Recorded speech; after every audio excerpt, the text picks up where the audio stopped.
Friend, তো এখন তো কচু শাকের সিজন, সেই জন্য আজকে আমি সকালবেলা কচু শাক রান্না করব। এখন আমি কচু শাক তুলে নেব।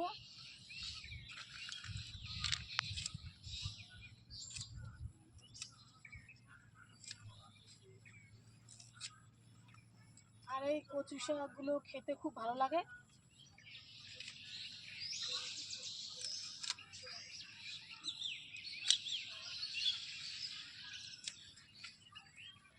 বন্ধুরা, আমার কচু শাক তোলা হয়ে গেছে।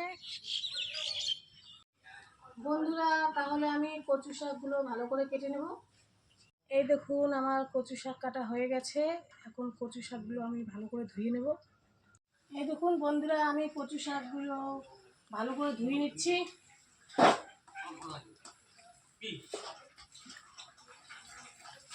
আমার কচু শাকগুলো ধুয়ে নেওয়া হয়ে গেছে।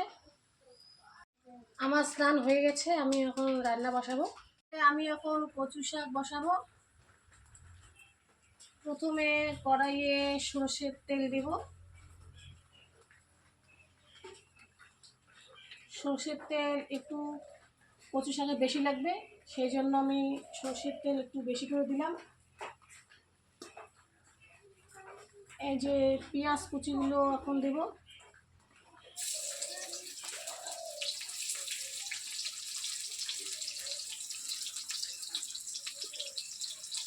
এই যে এখন রসুনগুলো দেব।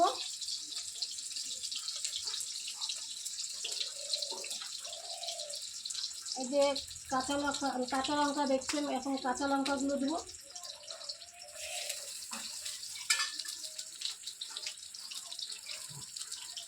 এই যে ছোলা দেখছেন, এখন ছোলাগুলো দিয়ে দেবো কড়াইয়ে।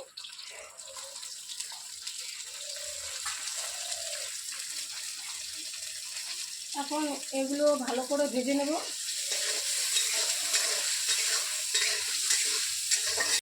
এগুলো ভালো করে ভাজা হয়ে গেছে। এখন কচু শাকটা কড়াইয়ে দিয়ে দেব।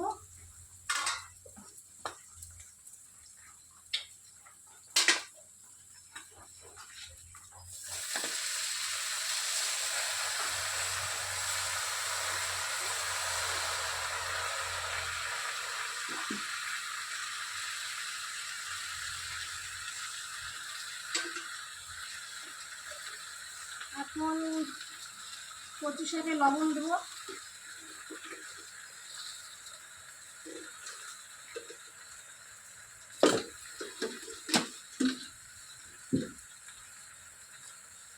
এখন হলুদ গুঁড়ো দেব।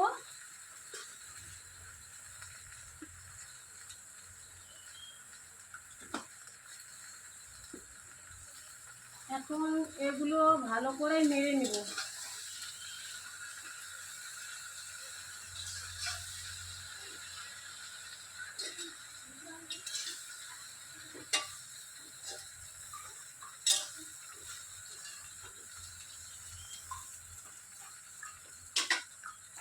এখন কচু শাকটা চাপা দেব খাওয়া দিয়ে।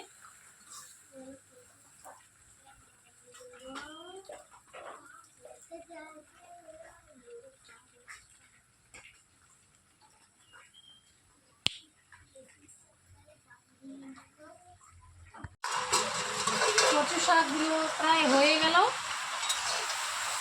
এখন কচু শাকগুলো ভালো করে ভাজবো। আর বন্ধুরা, এই কড়াইটা দেখছেন, এই কড়াইটা হলো লোহার কড়াই। লোহার কড়াইয়ে রান্না করা খুবই ভালো। আর লোহার কড়াইয়ে সবজি রান্না করা খুবই খাওয়া ভালো। লোহার কড়াইয়ে রান্না করে খেলে স্বাস্থ্য ভালো থাকে। তাই বন্ধুরা, তোমরাও সবাই লোহার কড়াইয়ে রান্না করবে, লোহার কড়াইয়ে খাবার খাবে রান্না করা, তাহলে শরীর সুস্থ ভালো থাকবে। বন্ধুরা, আমার কচু শাক রান্না করা হয়ে গেছে। আর যারা তোমরা আমাকে ভালোবাসো, আমাকে পছন্দ করো, তাদেরকে বলছি, আর আমার ভিডিও যারা রোজ দেখো তাদেরকেই বলছি, দয়া করে লাইক কমেন্ট শেয়ার অবশ্যই করবেন। ঠিক আছে, টাটা। তাহলে বন্ধুরা, আমাদের সকালবেলার খাওয়া আলু, পটল, সয়াবিন দিয়ে একটা সবজি রান্না করেছি, ছোলা দিয়ে কচু শাক রান্না করেছি, পাঁপড় ভাজা করেছি, ডিম ভাজা করেছি, সাথে কাঁচা লঙ্কা আছে, কাঁচা পেঁয়াজ আছে। ব্যাস এতটুকুই রান্না করেছি সকালবেলা।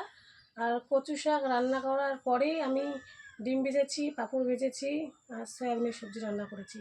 তাহলে বন্ধুরা, ভিডিওটা ভালো লাগলে লাইক, কমেন্ট, শেয়ার অবশ্যই করবেন। ঠিক আছে, টাটা।